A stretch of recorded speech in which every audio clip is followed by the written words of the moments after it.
The city lights flickered outside my window as I sat in the quiet of my grandmother's old apartment, now mine. The walls held echoes of laughter and memories, a comforting reminder of simpler times. I was Emily, a name that once felt full of promise and potential, now weighed down by the realities of adulthood. College had been a whirlwind of late night study sessions, part time jobs, and the constant juggle of responsibilities. I'd been fortunate to live here, a sanctuary from the chaos of dorm life. The apartment was a gift from my grandmother, passed down to my father after her passing, and then to me. It was more than just a place to live, it was a symbol of independence and the freedom to chase my dreams. I worked tirelessly to make ends meet, balancing my studies with shifts at a bustling cafe downtown. The aroma of freshly brewed coffee and the hum of conversation had become a familiar backdrop to my days. I'd saved every penny, knowing that one day I'd need to stand on my own 2 feet. That day came sooner than I'd expected. Graduation day was supposed to be a celebration of my achievements, a testament to the countless hours of hard work and dedication. My parents had hosted a dinner at their house, the table laden with my mom's famous cooking. The atmosphere was warm and inviting, filled with the chatter of relatives and the clinking of glasses. But as the night wore on, the mood shifted. Mom cleared her throat, a sound that sent a shiver of dread down my spine. I knew that tone all too well. It was the prelude to a conversation I'd rather avoid. My heart sank as I steeled myself for what was coming. "Emily, sweetheart," she started, her voice tinged with a formality that made my stomach churn. "Now that you've graduated, there's something important we need to talk about: the apartment." I set down my coffee cup, the ceramic clinking against the saucer in the suddenly quiet room. "What about it?" I managed to ask, my voice smaller than I wanted it to be. "Well, if you want to continue living there, you'll need to start paying rent." Dad chimed in, his eyes fixed on his coffee cup. The words hit me like a bucket of cold water, shattering the illusion of security I clung to. Mom went on to explain the terms, her voice calm and matter of fact. The rent would be below market rate, a family discount, she called it, but it was still substantial, a burden I hadn't anticipated. I did some quick mental math, realizing that my part-time wages from the cafe wouldn't cover it. I'd need a full-time job and fast. "I understand," I said finally, because what else could I say? They were right in a way. I wasn't a student anymore. I was an adult, and adults paid their way in life. But the timing felt cruel, like they couldn't even let me enjoy one day of celebration before bringing me back to reality. That night, as I lay in bed, the weight of responsibility pressed down on me. I scrolled through job listings on my phone, the glow of the screen casting eerie shadows on the ceiling. The cafe couldn't offer me full-time hours, so I knew I needed something new, something more stable. The next year flew by in a blur of job applications, interviews, and the constant struggle to make ends meet. I landed a decent job at a marketing firm near the apartment. It wasn't glamorous, but it paid the bills and then some. I was hired as a junior account coordinator, a title that sounded more impressive than it was. The starting salary wasn't huge, but it was enough to cover the rent my parents were charging, plus utilities with a little left over for savings each month. I dutifully transferred the rent money to Mom's account, usually adding a little extra for utilities even though she never asked for it. I wanted to prove that I could handle adult responsibilities, that I was responsible and reliable. Maybe part of me was still trying to earn their approval, though I wouldn't admit that to myself at the time. My younger sister, Lily, would stop by occasionally, usually when she needed help with college applications or wanted to raid my closet. She was in her senior year of high school, and I could see her changing, becoming more distant and secretive. Her visits became less about spending time with me and more about what she could get from me: homework help, clothes, advice about boys. Lily had always been the baby of the family, used to getting her way. Mom and Dad spoiled her rotten, never making her get a part-time job like I had, never pushing her to be independent. She started dating Jason around this time, a year older than her, working part-time at the mall's electronics store. The first time she brought him to my apartment, I wasn't particularly impressed. There was something about him that set off warning bells. Maybe it was the way he talked about getting rich quick or how he seemed to expect everyone to take care of him. Little did I know that was just the beginning of the storm that would upend my life. The cityscape outside my window was a blur of lights and shadows as I sat in my apartment, the echoes of my parents' words still ringing in my ears. The news of Lily's pregnancy had hit me like a freight train, derailing the fragile sense of stability I'd been clinging to. I was still trying to process the implications when the second blow came. Lily and Jason were moving into my apartment. The phone call from mom had been tense, her voice tight with an emotion I couldn't quite place. Emily, you need to come over right away, she said, the urgency in her tone leaving no room for questions. I'd assumed it was about Lily's college plans. Maybe they needed help with financial planning or wanted to discuss scholarship options. How wrong I was. As I arrived at my parents' house that evening, the atmosphere was thick with tension. Mom and dad sat rigidly on the couch, their faces etched with lines of worry and exhaustion. Lily perched on the armchair, her expression smug and self-satisfied. I braced myself for whatever was coming, the knot in my stomach tightening with each passing second. Sit down, Emily, dad said, his voice gruff. I sat on the edge of the ottoman, my heart pounding in my chest. The clock on the wall ticked loudly in the silence, each second stretching into an eternity. Emily is pregnant, mom announced without preamble. The words hung in the air, heavy and oppressive. I sat there, stunned, trying to process what I just heard. My 18-year-old sister was pregnant by her part-time mall employee boyfriend. The room started spinning slightly, and I had to grip the edge of the ottoman to steady myself. There's something else we need to discuss, mom continued, her voice steady despite the nervous twisting of her hands in her lap. Lily and Jason will need a place to live. They'll be moving into the apartment. I felt like I'd been slapped. The room started spinning slightly, and I had to grip the edge of the ottoman to steady myself. Excuse me. I managed to say, my voice barely above a whisper. You'll need to move out, mom stated matter-of-factly, as if she were telling me about the weather. Lily and Jason need somewhere to start their family. It's the perfect solution, really. The apartment is already furnished. It's in a good neighborhood, and it's close to Jason's parents. I looked at Lily, who was examining her freshly painted nails with a satisfied smirk. She didn't even have the decency to look uncomfortable about kicking her own sister out of her home. She was wearing my old sweater again, the one she borrowed last month and never returned. I'll need time to find a new place, I said, my head spinning. The thought of apartment hunting while working full-time made my stomach churn. A week should be enough, mom replied, her tone dismissive. And Emily, you'll still need to continue paying the rent. I actually laughed out loud, the sound harsh and unwelcome in the tense room. But when I saw their serious faces, my laugh died in my throat. You can't be serious, I said, my voice rising despite my efforts to stay calm. You want me to move out and continue paying rent for an apartment I won't be living in? Your sister and Jason are young, mom explained patiently as if talking to a child. They don't have jobs yet, and with the baby coming, she trailed off, gesturing vaguely at Lily's still flat stomach. So let me get this straight, I interrupted, my voice steady despite the anger boiling inside me. You want me to move out and continue paying rent for them? They need our help, Emily, dad said sternly, finally meeting my eyes. It's your responsibility as the older sister. Family helps family. Responsibility?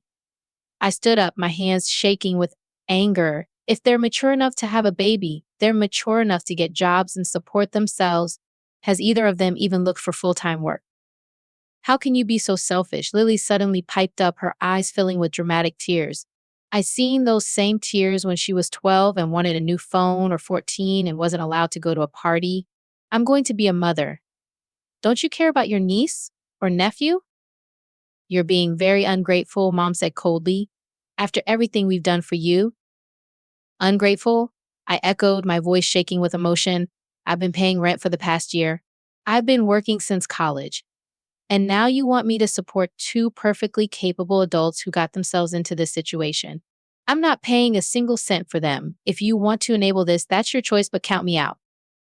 I walked out of that house with their shouts of ungrateful and selfish following me to my car. The front door slammed behind me with a finality that felt like the end of something fundamental. I didn't wait a week.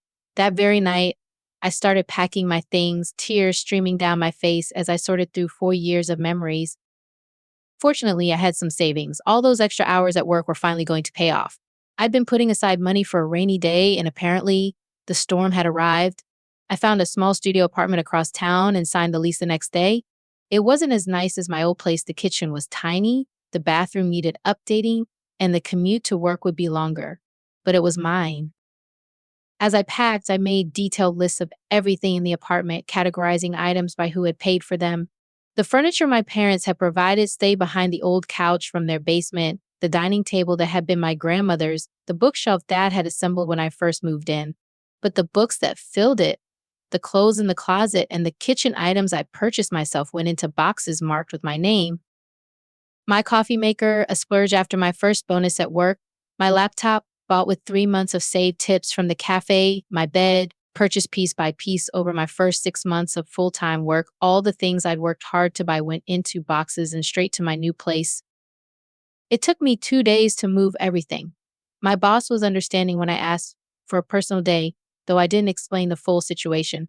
When I was done, I drove past my parents' house and slipped the apartment key under their door. I didn't leave a note. What was there to say that hadn't already been said? A week later, my phone exploded with notifications. Mom was calling, her voice shrill with rage. What have you done to the apartment? She demanded. It's empty. Everything that was there when I moved in is still there, I replied calmly, focusing on keeping my voice steady. I only took my own. I bought those things with my own money I earned working while going to college. Maybe Lily and Jason can try doing the same. The string of expletives that followed would have made a sailor blush. I'd never heard my mother use such language before. I hung up before she could finish, the finality of the situation settling over me like a heavy blanket. That night, sitting on my mattress in my new apartment, I cried for the first time since this whole mess started. I cried for the family I thought I had, for the sister who'd turned into a stranger, for the parents who'd chosen to enable her instead of supporting me. But most of all, I cried for myself, for the naive girl who thought that working hard and doing the right thing would be enough. The city lights flickered outside my window as I sat in my new apartment, the hum of traffic a distant lullaby. My life had taken a dramatic turn, and I was still reeling from the whiplash of it all. The small studio apartment, once a symbol of my independence, now felt like a sanctuary from the storm that had upended my world. My career, however, was flourishing. I'd thrown myself into my work with an intensity that surprised even me. My boss, Sarah, noticed my dedication and started giving me more responsibilities. When a major client needed someone to handle their social media crisis at 2 a.m., I volunteered. When the office needed someone to come in on weekends to prepare for a big pitch, I was there.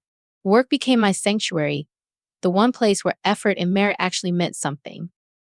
Soon I was leading my own projects, and the promotion came with a nice raise enough that I could start looking for a better apartment. My tiny studio didn't feel so cramped anymore, but I had begun to dream bigger. I opened a savings account specifically for a down payment on my own place someday. No more renting from family or anyone else. Through mutual friends and social media, I heard bits and pieces about my family. Lily had given birth to a boy, my nephew, though I'd never met him. There were plenty of pictures posted online, a tiny face wrapped in a blue blanket, pudgy hands reaching for the camera, first smiles captured and shared with the world. Lily and Jason were still living in my old apartment, playing house while my parents footed all their bills. One day, out of nowhere, an email popped up in my inbox from Lily. My heart actually skipped a beat when I saw her name. Hey sis, it read, as if the past year had never happened, as if she hadn't participated in kicking me out of my home. I hope you're doing well. I heard you got a promotion. Congratulations. I'd love for you to come visit and meet your nephew. He's such a precious little angel, and I know you'd love him. Plus, I've heard you're doing really well financially now. I should have known there was a catch. There always was with Lily. The next email arrived before I could even process the first one, a list. Not just any list, but a wish list of baby. I made my credit card weep just looking at it. Designer clothes that cost more than my first month's rent, a stroller that cost more than my laptop, premium toys that probably cost more than what Jason made in a month at his part-time job, assuming he even still had it. I sat there, staring at my screen, wondering if this was some kind of joke. After everything that had happened, after a year of no contact, this was how she chose to reach out, not with an apology, not with any acknowledgement of what she'd done, but with a shopping list. Are you working yet? I wrote back, ignoring her list completely. The question was pointed deliberate. Her response came quickly. Oh, mom and dad are taking care of everything. They pay all the bills and give us spending money. Jason and I don't need to work right now. We're focusing on being parents. It's such an important job, you know. Then came the kicker. Actually, we're thinking of having more kids soon. Mom and dad are such suckers. I mean, they're so supportive. They'll have to keep helping us if we have more babies and we want a big wedding too. Nothing cheap. Those old fools will pay for everything. I read Lily's email 3 times, each time feeling more disgusted than the last. My little sister had turned into someone I didn't recognize, someone who called our parents old fools while happily taking their money, someone who was planning to have more children just to keep the gravy train running. I didn't reply. What could I say? Congratulations on being a manipulative mooch. How's the professional gold digging working out for you? Instead, I closed my laptop and tried to forget about it, but the words kept echoing in my head. Those old fools will pay for everything. But fate had other plans. A few months later, my phone rang with a number I hadn't seen in over a year, Mom's. I almost didn't answer, but something made me pick up. Emily, she said, her voice different, somehow tired, defeated. We need to talk? Can you come over? Maybe it was curiosity, or maybe some part of me still hoped for reconciliation. Whatever the reason, I found myself driving to my parents' house that evening. The familiar streets felt strange now, like visiting a place you've only seen in dreams. They looked older than I remembered. Dad's hair had more gray, and Mom's face showed new wrinkles. Dark circles under their eyes spoke of long hours and sleepless nights. They sat on their familiar couch, but something about their posture spoke of defeat. We've been taking extra shifts, Dad said without preamble, his voice rough with exhaustion. Working overtime to help your sister and Jason, I waited, saying nothing, the clock on the wall ticking loudly in the silence. We know you're doing well at your job, Mom continued, and I felt my heart sink. This wasn't going to be an apology. This was going to be another demand, and we think it's time you help support your sister too. I couldn't help it. I laughed, a real, genuine laugh of pure disbelief. The sound bounced off the walls of the too quiet house. You want me to what? Support Lily and Jason. They can't work right now, Mom insisted, leaning forward. She has the baby to take care of. It's a full-time job. What about Jason? I asked, my voice steady despite the anger boiling inside me. He needs to help with the baby too. I looked at them, these people who had raised me, who had taught me about responsibility and hard work, who had pushed me to get good grades and work part-time through college. Now they sat here making excuses for two capable adults who refused to support themselves. Let me get this straight, I said slowly, carefully enunciating each word. You're working extra shifts to support my sister and her finance, who are both perfectly capable of working but choose not to. And now you want me to help enable their laziness too. Dad's face turned red. You're being selfish and greedy. If you don't help support your sister, consider yourself disowned. You can't disown someone who's already gone, I said quietly, and walked out of their house for what I hoped would be the last time. The sound of the door closing behind me felt like the period at the end of a very long sentence. When I got home that night, my apartment felt like a sanctuary. I kicked off my shoes, made myself a cup of tea, and sat down at my computer. My hands were steady as I opened my email and found Lily's message from months ago, the one where she bragged about manipulating our parents, called them old fools, and outlined her plan to avoid work by having more children. I stared at it for a long moment, my cursor hovering over the forward button. Part of me felt like I was betraying a confidence, but then I remembered Lily had betrayed our parents' trust long before this. Without adding any message or explanation, I forwarded the email to Mom. Sometimes the raw truth is more powerful than any commentary. The city lights outside my window cast a warm glow over my new apartment, a space that had become a sanctuary and a symbol of my independence. It was a far cry from the tiny studio I'd moved into after being forced out of my grandmother's old apartment. Now, it was a 2-bedroom place filled with things I'd chosen and earned, a testament to my journey and growth. It was my birthday, and I was celebrating with friends, a small group gathered for dinner and drinks. Nothing fancy, just good food and better company. The doorbell rang during dessert, and a courier handed me a package. The return address made my heart skip a beat. It was from my parents. Inside the package was a silver photo frame, elegant but not flashy. I recognized it immediately. It was the kind of thing I admired once in passing during a shopping trip with Mom years ago. I'd been looking for something to display my college diploma and had commented on how beautiful it was, but the price had been way out of my budget at the time. With it was a card, "We're sorry, we miss you. When you're ready, we'd like to talk." The handwriting was Mom's, but Dad had signed it too. 9 simple words, yet they carried the weight of our shared history and the promise of a future reconciliation. I set the frame on my coffee table and stared at it for a long time, my friends asking if I was okay. I honestly didn't know how to answer. How do you explain that a silver frame could feel like both an olive branch and a weapon, a reminder of what I'd lost and what might still be salvaged? That was 2 weeks ago. The frame is still on my coffee table and the card is pinned to my refrigerator. I see them everyday reminders of what I've lost and what might still be rebuilt. I haven't called them yet. The hurt is still there, a dull ache that flares up when I think about everything that happened. I hear bits and pieces about Lily from relatives. She's still living with Jason's parents, still complaining about having to do chores and follow rules. His mother is a strict, non-nonsense woman who believes in tough love and responsibility, the kind of parent who doesn't tolerate freeloading or manipulation. According to Aunt Sarah, Lily is miserable. Her mother in law makes her follow a strict schedule, help with housework, and actually parent her child instead of passing him off to others. She has to do laundry, cook meals, and contribute to the household. Lily spends her days crying about how unfair it all is, how nobody understands how hard her life is. Life has a way of coming full circle. I hope this experience will help Lily grow up, that she'll learn the values our parents failed to instill in her. Maybe someday she'll understand that love doesn't mean enabling bad behavior, and that being family doesn't mean being a doormat. Maybe she'll learn that respect has to be earned, not demanded, and that responsibility comes before privileges. As for me, I'm doing well. My career is thriving. I just got another promotion and I'm managing my own team now. I have good friends who understand boundaries and respect my independence. I'm learning to set healthy limits in all my relationships, personal and professional. Sometimes I miss the family I thought I had, but I'm starting to accept that it was never really what I imagined it to be. The silver frame sits on my coffee table, both a reminder of what I've lost and a possibility of what might be rebuilt someday when I'm ready, when the hurt has faded enough for forgiveness to take root, when I can look at my parents without seeing the people who chose to enable my sister's worst behavior over supporting my independence. But for now, I'm focusing on my own life, my own growth, my own journey. My apartment is slowly becoming a home filled with things I've chosen and earned.